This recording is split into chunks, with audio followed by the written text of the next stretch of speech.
nabawi na. Tito Vic at Joey nabawi na ang pangalang Itbulaga laban sa tape.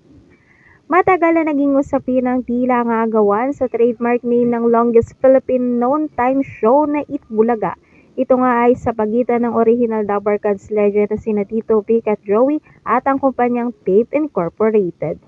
Matapos nga kasing maalis ang kontrata ng TVJ under Tape Inc., ay hindi na rin pinayagan pa na makapag-ere ang Itbulaga kung ang TVJ pa rin ang magiging main host nito. Kaya naman napalitan nga ang trio bilang main host ng nasabing programa. Ngunit kahit pa ganon ay hindi basta binitawan ng TVJ ang trademark name nilang Itbulaga at inilaban ang ayon sa kanila ay para sa kanila. Naging maugong ang usaping ito at mainit na napag-usapan sa buong social media. Maging para sa karamihan nga kasi, ang Itbulaga ay ang TVJ at ang TVJ ay ang Itbulaga at walang makakapagpabago doon. At ngayon nga matapos ang ilang buwan na proseso at paglaban sa karapatan nilang ito, nabawi na.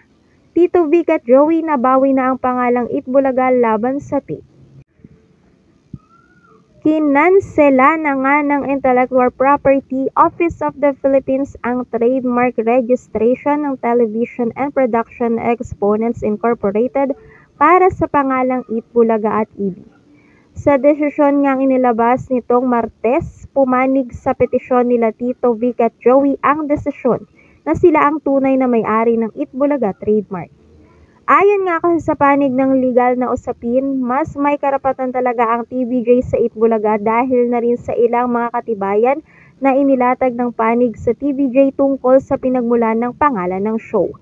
Para din sa lahat at para sa napakaraming taong nanood simula umpisa sa Itbulaga, walang ibang pwedeng magmay-ari sa pangalan na ito ng programa kundi ang original Dabber Cats trio lamang na sila Tito Vic at Joey. Dahil naman sa paglabas ng balitang ito, marami ang nasiyahan na ayon sa kanila, sa wakas ay maibabalik na sa tunay na may-ari ang pangalan ng programang minahal at patuloy na minamahal ng milyong-milyong pamilyang Pilipino na nakasanayan nilang kasama tuwing pananghalian.